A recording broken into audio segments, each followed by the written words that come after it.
BJD BJP କୋଳାକୋଳି ଚୋରାରେ ଚାଲିଛି ପଥର ଖଣି। ସ୍ଥାନୀୟ ଦୁଇ ଦଳ ଭିତରେ ସଲାସୁତୁରାରେ ଚାଲିଛି ମାଙ୍କଡା ପଥର ଖଣି। ଲୋକ ଦେଖାଣିଆ ପ୍ରଶାସନର ଚଢ଼ାଉ।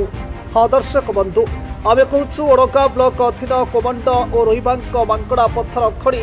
ଦୁଇ ଦଳ ବିଜେଡି ଓ ବିଜେପି ମଧ୍ୟରେ ସଲାସୁତୁରାରେ ଚୋରାରେ ବୋହା ଚାଲିଛି ପଥର ଓ ମର। ଦୁଇ ଦଳର ମିଲି ଭଗତରେ ଚାଲିଛି ଖଣି। ଏଠି ସ୍ଥାନୀୟ ପ୍ରଶାସନ ଏବଂ ବିଜେପିର ଆଗଥଡ଼ିର ନେତୃବୃନ୍ଦ ମୋଟା ଆକାରରେ ଚାନ୍ଦା ନେଉଥିବାର ଫୋନ୍ ବାର୍ତ୍ତାଳାପର ଅଡିଓ ଓଡ଼ିଶା ନ୍ୟୁଜ୍ 5 ହାତରେ ଲାଗିଛି, ଯାହାର ପ୍ରମାଣ ଆମେ ଆପଣଙ୍କୁ ଶୁଣାଉଛୁ। ଶୁଣନ୍ତୁ କ'ଣ କହୁଛନ୍ତି ବିଜେପିର ପଦପଦବୀରେ ଥିବା ବ୍ୟକ୍ତି ଜଣକ।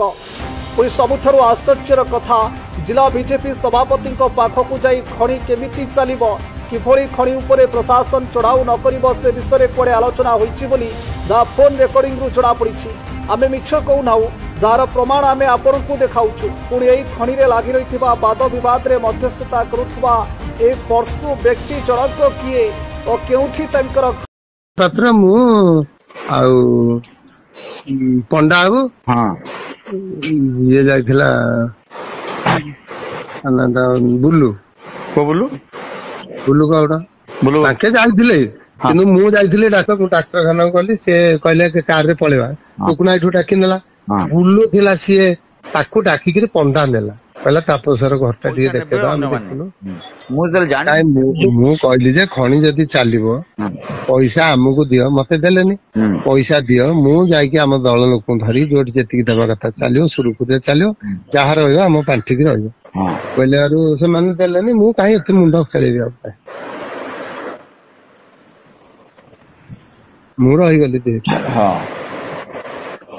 ସବୁ ଜାଗା ଆଦାୟ ହେଇଥିଲା 6 ଲକ୍ଷ କେତେ ଟଙ୍କା, 6,50,000 ନା 60, ଆଉ 8 ଲକ୍ଷ ଦେଇଦେଲେ। ତାଙ୍କ ତ ଦେଇଛନ୍ତି ତହସିଲଦାରକୁ, ମିଡିଆ ଆମକୁ ଦେଇକିରି ସବ୍ କଲେକ୍ଟର ଲକ୍ଷେ ଟଙ୍କା ଦେଇଛନ୍ତି, ଥାନା ମାନଙ୍କରେ ଦେଇଛନ୍ତି ଲକ୍ଷେ ଟଙ୍କା। ଏତିକି ତ କଣ, ମାଇନି ବାଲାକୁ ଦେଇନାହାନ୍ତି। ସବକଲେକ୍ଟରକୁ ଲକ୍ଷେ ଟଙ୍କା ଦଉଛନ୍ତି? ହଁ, ପଣ୍ଡା ତ କହୁଛି ଦେଇଛି ନ ଦଉଛି ତାକୁ ଜଣା, ସିଏ ତ ବୁଝୁଛି। କାଲି କହୁଛେ ସେ ଥାନା ବାଲୁ ଲକ୍ଷେ ଟଙ୍କା, ଥାନାକୁ ଲକ୍ଷେ ଟଙ୍କା ଦଉଛି। ହଁ, ଆଉ ସବକଲେକ୍ଟରକୁ ଲକ୍ଷେ ଟଙ୍କା। ହଁ, ଆଉ ତହସିଲଦାରକୁ ଦେଇନାହାନ୍ତି, ତାକୁ 50 ନା କେତେ, ତାକୁ 50 ଦେବା କଥା ଦେଇଛୁ ଜାଣିନା ଆଉ ନାଇଁ କି?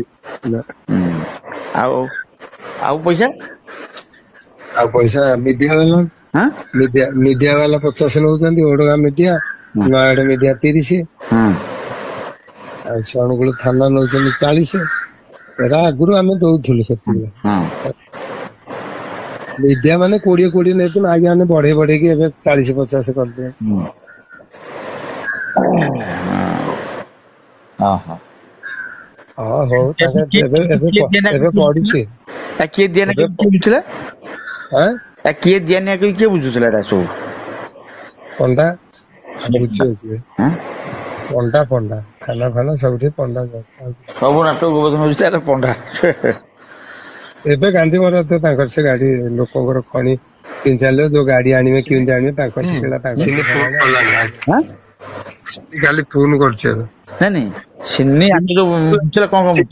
ମାନଙ୍କର ପଇସା ବୁଝୁଥିଲା, ମିଡିଆ ପଇସା ବୁଝୁଥିଲା ସିନେ। ସିଏ ସବୁ, ସିଏ ଥାନା ପଇସା ଟା ଖାଲି ଦଉथे ପଣ୍ଡା, ଆଉ ସବୁ ବୁଝୁथे। ମାଇନି ଫାଇନି ଗାଣ୍ଡି ଖାଉथे 2 ଲକ୍ଷ 8 ଲକ୍ଷ। ଏଟା ସୁବିଧା ହେଲାନି, ପଣ୍ଡା ତାକୁ ଖୁଆଇ ଦେଲାନି। ଆଗେ କହିଲେ ଭାଗ ବାଣ୍ଟିବେ ବୋଲି, ଛିଡିଲାନି ଆଗର ଭାଗ ଲେଖା।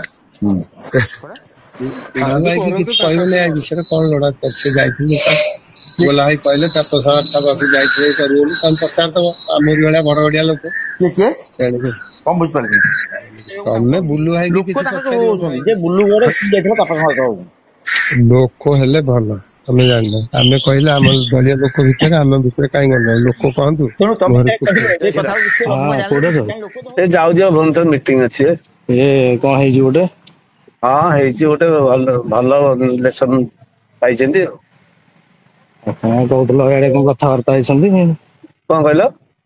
କହିଲନି ମତେ କାଲି ଇଆଡେ କଥାବାର୍ତ୍ତା ହେଇଛନ୍ତି କଣ? ହଁ, ତାପସ ମାସ୍ତା ଦାୟିତ୍ୱ ନେଇଥିଲା ତ, ଦାୟିତ୍ୱ ନେଇଛି। କିଏ କିଏ ଯାଇଥିଲେ ତାଙ୍କ ପାଖକୁ? ପଣ୍ଡା, ଗୋଲା ସାହୁ, ଟୁକୁନା ପାତ୍ର। ସିଏ କହିଥିଲେ ଚଲ ବୋଲି। କଣ ମାଗଣାରେ ନା ନେଇଥିଲେ କଣ? କେଜାଣି କଣ ମୁଁ ଭଗବାନ ଜଣା ତାଙ୍କର କଣ ହେଇଛି। ଓହୋ ଏମାନେ ସବୁ ଯାଇଥିଲେ ନାଇଁ କି? ହୁଁ ଆଉ ଇଏ ଆମର ଯୋଉ ବ୍ୟାଙ୍କ ନା କଣଟି ଯୋଉ ତମର ରୋହିଆଙ୍କର ଆମ ଯୋଉ ଇଏ ନଉଛି ପଣ୍ଡା।